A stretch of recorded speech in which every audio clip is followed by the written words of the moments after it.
Bismillahirrahmanirrahim. This is Ramsha Zapta from English Nest. I hope you guys are doing well. So viewers, I am here to teach you certain basic rules of English grammar, and today I am starting with the very basic, that is parts of speech. So in this video you will know that what are actually parts of speech. सबसे पहले let me explain you about the definition. बेटा you need to know that every word is a part of speech, यानी हम जो भी बात करते हैं उसमें जो जो लफ्ज़ यूज़ होता है वो एक स्पीच का हिस्सा है, ठीक है। और हर जो वर्ड है आपको पता चलता है कि वो एक सेंटेंस में क्या किरदार अदा कर रहा है। जैसे किसी भी ड्रामा में कोई भी कास्ट, हर कैरेक्टर बहुत इंपॉर्टेंट होता है, उसमें से एक कैरेक्टर भी एक्सट्रैक्ट कर दिया जाए तो ड्रामा शायद उतना फैसिनेटिंग ना लगे। तो same is the case with these parts of speech के हर सेंटेंस में हर वर्ड इक्वली इम्पॉर्टेंट होता है। अभी मैं आपको बताऊंगी कि 8 पार्ट्स ऑफ स्पीच होते हैं, देयर 8 पार्ट्स ऑफ स्पीच, और उनमें से सबसे पहली है noun. So first of all you need to know what is a noun. A noun is a name of a person, of a place, of a concept or an object, यानी किसी भी thing, मैं चीज़ की बात कर रही हूँ, किसी भी चीज़ के, इंसान के, जगह के, या किसी भी कॉन्सेप्ट या किसी भी ऑब्जेक्ट के नाम को हम क्या कहते हैं, नाउन।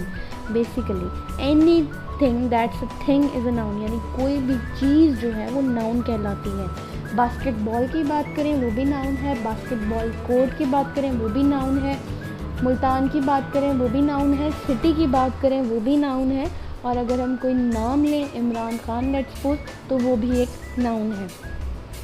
अब नाउन जो है वो 2 टाइप्स के होते हैं, उसकी 2 कैटेगरीज हैं। पहला है कॉमन नाउन, दूसरा है प्रॉपर नाउन। कॉमन नाउन बेटा क्या है, जिस तरह मैं प्लैनेट की बात करूँ, गेम शो की बात करूँ, यानी मैं जर्नल बात कर रही हूँ, I am not specifying anything, मैं एक जर्नल ओवरव्यू दे रही हूँ, उसकी बात कर रही हूँ, तो ये कॉमन नाउन्स हैं, यानी इनके फर्स्ट लेटर्स जो हैं वो कैपिटल नहीं होते हैं, ये कॉमन नाउन है। लेकिन जब मैं किसी प्लैनेट का नाम लूँगी, यानी आई टॉक अबाउट मार्स और वीनस और लाइक जुपिटर, तो वो प्रॉपर नाउन्स हैं, बिकॉज वो प्लैनेट का फर्दर एक कैटेगरी है जिसको मैं स्पेसिफाई कर रही हूँ, तो वो आपके प्रॉपर नाउन्स होंगे। यानी जब आप किसी स्पेसिफिक इंडिविजुअल की बात करते हो तो आप प्रॉपर नाउन यूज़ करते हो, जब एक जर्नल बात करते हो तो आप कॉमन नाउन यूज़ करते हो। अभी I have given an example noun की, लेकिन this is the example that we are going to use for all of our parts of speech, यानी 8 पार्ट ऑफ स्पीच में मैं यही वाली एग्जांपल में से आपको एक्सट्रैक्ट करके दूंगी 8 के 8 पार्ट्स ऑफ स्पीच, ठीक है। तो जिस भी हम पार्ट ऑफ स्पीच के बारे में बात कर रहे हुआ करेंगे, उस एग्जाम्पल में उस पार्ट ऑफ स्पीच की जो वर्ड होगा वो हाईलाइटेड होगा, तो you'll come to know कि मैं किस चीज़ के बारे में बात कर रही हूँ। अभी first of all I'll talk about nouns. The young girl brought me a very long letter from the teacher and then she quickly disappeared. Oh my, यानी अब इस सेंटेंस में आप देख सकते हैं मैंने 3 वर्ड्स को हाईलाइट और अंडरलाइन किया है। पहला है गर्ल, दूसरा है लेटर, तीसरा है टीचर। तीनों नाउन्स हैं बच्चे, ठीक है। अगर मैं गर्ल का नेम लिखती तो वो प्रॉपर नाउन होता, यहाँ मैंने गर्ल लिखा है तो this is a common noun. Letter is a common noun, teacher is a common noun, मैं टीचर के साथ अगर रमशा लगा देती तो रमशा प्रॉपर नाउन होता और टीचर जो है वो कॉमन नाउन है, ठीक हो गया।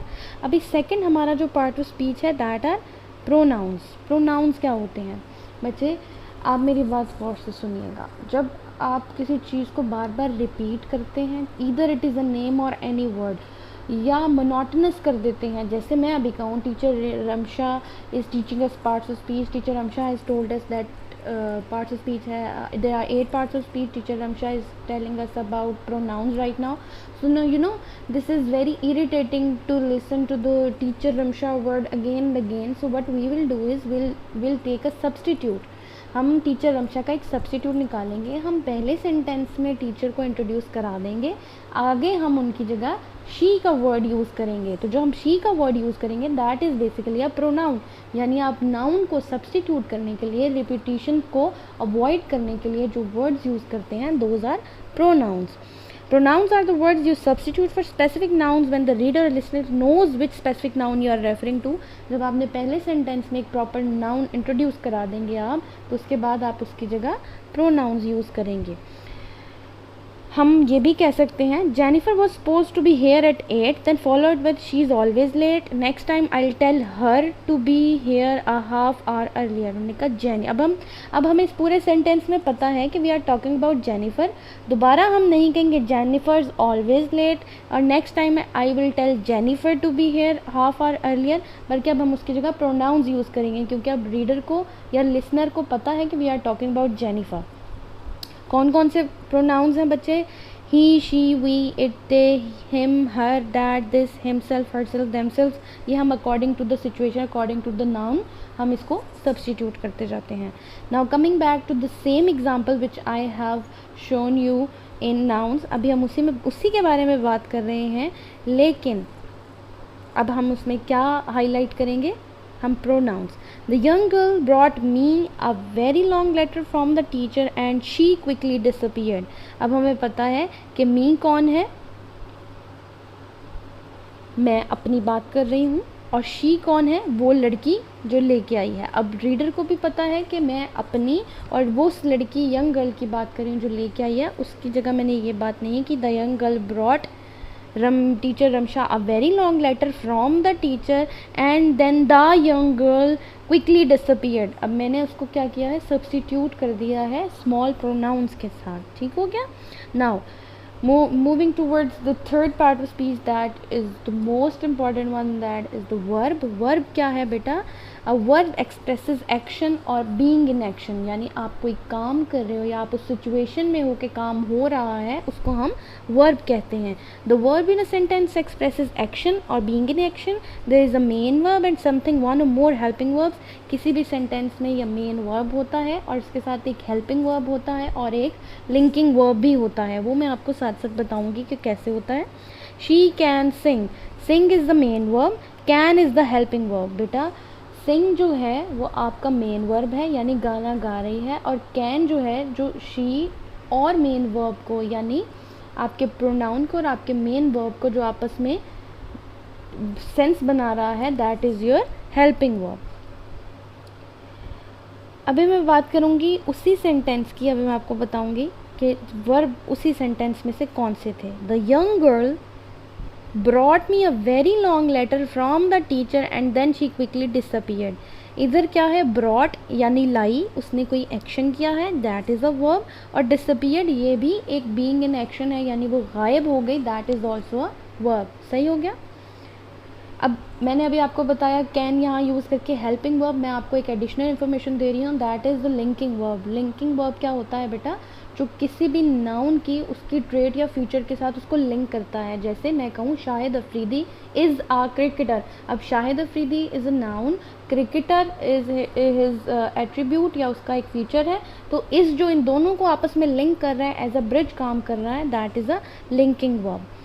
Okay, coming towards our fourth part of speech, that is adjective। and adjective modifies or describes the noun। अभी हमने जो भी noun और pronouns की बात की हैं, उनको जो modify करता है या qualify करता है या उनकी quality बताता है, उसको हम adjective कहते हैं। adjective जो है, जैसे कि pretty, she is very pretty, old man, blue shirt, smart lady, ये सारे जो lady की quality बता रहे हैं उनको हम adjectives कहते हैं। ठीक हो गया?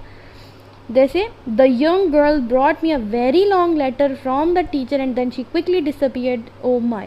अब इसमें गर्ल का जो एट्रीब्यूट है, she was a young girl, तो हम उसको young, here is a adjective. Letter जो था वो लॉन्ग था। लेटर की क्वालिटी क्या थी बेटा? कि वो लॉन्ग था। तो लेटर क्योंकि नाउन है, तो हम जब उसकी क्वालिटी बताएंगे तो वो क्वालिटी उसकी एडजेक्टिव कहलाएगी। Moving towards adverbs.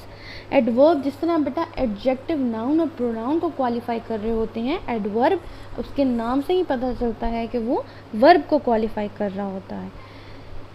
अब इसमें एग्जाम्पल में जैसे मैं अभी आपको बताऊं, जो हमने एग्जाम्पल देख रहे हैं थ्रू आउट हमारे पार्ट्स ऑफ स्पीच, तो the young girl brought me a very long letter and then from the teacher and then she quickly disappeared. इसमें हमारा एडवर्ब क्या है? वेरी, क्योंकि वो किसी भी एक्शन की क्वालिटी बता रहे हैं कि उसकी कितनी क्वांटिटी है, ये हमारा क्वांटिटेटिव एडवर्ब हो जाएगा।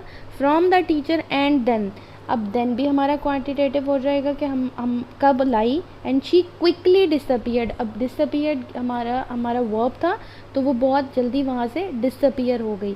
तो क्विकली भी हमारा एडवर्ब है, क्योंकि वो डिसअपियर होने की क्वांटिटी को बता रहा है कि कितनी देर में वो गायब हो गई। तो हम कहेंगे क्विकली, फास्टली या स्लोली डिसअपियर्ड, क्विकली डिसअपियर्ड। ये सारे जो एट्रीब्यूट्स होते हैं जो हमारे वर्ब के, उसको जो हमें क्वालिफाई कर रहा है, दैट इज़ अ एडवर्ब। दोबारा मैंने दिखा है आपको दोबारा बेहतर समझाने के लिए दोबारा बताती हूँ। The young girl brought me a very long letter from the teacher and then she quickly disappeared.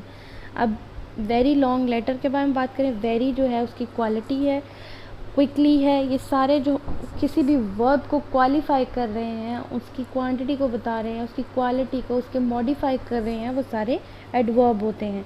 फिर हम मूव करते हैं बच्चे प्रेपोजिशन की तरफ, that is the sixth part of speech. Preposition वो वर्ड होता है बेटा जो नाउन से पहले लगाया जाता है to form a phrase modifying another word in the sentence, जो किसी और सेंटेंस के वर्ड को मॉडिफाई कर रहा होता है। जैसे by, with, about, until, by the tree, with our friends. अब इसमें हमारा विद, बाय किसी भी चीज़ की लोकेशन को बताने के लिए, ठीक है, किसी भी नाउन या प्रोनाउन की लोकेशन को बताने के लिए जो वर्ड्स यूज़ होते हैं उनको हम प्रेपोजिशन कहते हैं। इस जो हमने अभी पढ़ा था सारा जो एग्जाम्पल पढ़ी है उसमें है the young girl brought me a very long letter from the teacher. अब उसकी लोकेशन हम बता रहे हैं वो कहाँ से लेके आई थी, ठीक है, तो that is a preposition. Under the tree, under the table, the cat is sitting under the table. अब मैं जब कैट की लोकेशन बता रही हूँ बच्चे, तो मैं किसके थ्रू बताऊँगी, प्रेपोजिशन के। जो अंडर जो है बेसिकली जो पोजीशन को बता रहा है, उसकी लोकेशन को बता रहा है, that is a preposition. Conjunction, अब हम आते हैं कंजक्शन क्या होता है बेटा। कंजक्शन होता है फ्रेजेस और क्लॉजेस को ज्वाइन करने के लिए। आप लोग मेरी फ्रेज और क्लॉज की वीडियो भी देखिएगा, आपको बहुत अच्छे से समझ आएगी कि फ्रेज और क्लॉज में क्या डिफरेंस होता है। फ्रेज इज़ अ कॉम्बिनेशन, मैं अभी आपको थोड़ा सा आइडिया दे देती हूँ। Phrase is a combination of words that does not make any sense, and clause is a combination of words that makes a proper sense and is known as a sentence as well। ठीक हो गया। और उसकी कितनी types हैं वो भी मैं आपको मेरी वीडियो में मिल जाएंगी इसी पेज पे, जिसका नाम है English nest by Ramsha Zabta. Conjunction क्या है बेटा, फ्रेजेस और क्लॉजेस को आपस में ज्वाइन करता है और उनका आपस में रिलेशनशिप बताता है। जैसे हम अभी एग्जांपल की बात कर रहे हैं तो मैं आपको उसके थ्रू ज़्यादा बेहतर तरीके से समझाती हूँ। The young girl brought me a very long letter from the teacher and then she quickly disappeared. अब ये दो क्लॉजेज हैं बच्चे, एक डिपेंडेंट एक इंडिपेंडेंट। तो ये दोनों को जब हम ज्वाइन कर रहे हैं और दो सेंटेंसेस को मिला के एक सेंटेंस बना रहे हैं, तो उन दोनों सेंटेंस के बीच में हम एक कंजक्शन ऐड करते हैं। एंड, बट, वाइल, बिकॉज, ये सारे वर्ड जब हम यूज़ करते हैं दो सेंटेंसेस को आपस में ज्वाइन करने के लिए, तो एक सेंटेंस बनाने के लिए, तो उसको हम कंजक्शन कहते हैं। फिर हमारा फाइनल जो पार्ट ऑफ स्पीच है that is interjection. And interjection is a word use to express emotions. जब भी हम अपने इमोशंस को शो करने के लिए जो वर्ड यूज़ करते हैं उनको हम क्या कहते हैं, इंटरजेक्शन। वो हमारे इमोशंस को शो कर रहा होता है और उसके एंड में एक्सक्लामेशन मार्क लाजमी आता है। जैसे इस सेंटेंस में, ये जो मैं आपको अभी एग्जांपल दे रही हूँ, उसमें है the young girl brought me a very long letter from the teacher and then she quickly disappeared, oh my. अब here the oh my is showing that I am shocked or maybe I am astonished, या मैं हैरान हूँ, तो मैं अपनी feelings को इस तरह बता रही हूँ। Otherwise it was a very normal sentence, अगर मैं ओ माई इसमें से निकाल दूँ तो मैं लेकिन बताना चाहती हूँ कि उस लड़की की इस हरकत से मैं बहुत हैरान हूँ, तो I have use the word oh my with an exclamation mark and that is an interjection. ठीक हो गया। जैसे आपका alas, I have lost the match. अब द हेयर द अलास यानी ALAS exclamation mark is your interjection। ठीक हो गया। So let's have a quick revision students, listen to me very carefully. Verb है आपका एक्शन और स्टेट ऑफ एक्शन। नाउन है किसी भी चीज़ का नाम या किसी भी जगह का नाम। एडजेक्टिव क्या है, जो नाउन को डिस्क्राइब करता है। एडवर्ब क्या है, जो वर्ब को डिस्क्राइब करता है। प्रोनाउन जो है वो नाउन को रिप्लेस करता है। प्रेपोजिशन जो है वो नाउन को बाकी वर्ड्स के साथ लिंक करता है। कंजक्शन क्लॉजेस और फ्रेजेस को आपस में जोड़ता है। और इंटरजेक्शन जो है वो आपकी एक्सप्लेनेशंस को एक्सप्लेन करता है। So I hope you have enjoyed the video and you have learned a lot. आपको फर्दर क्या सीखना है कमेंट सेक्शन में मेंशन कर सकते हैं. Have a good day, see you all soon, keep learning, keep growing. Please like, subscribe and share and keep on watching all the videos for more learning. Allah Hafiz.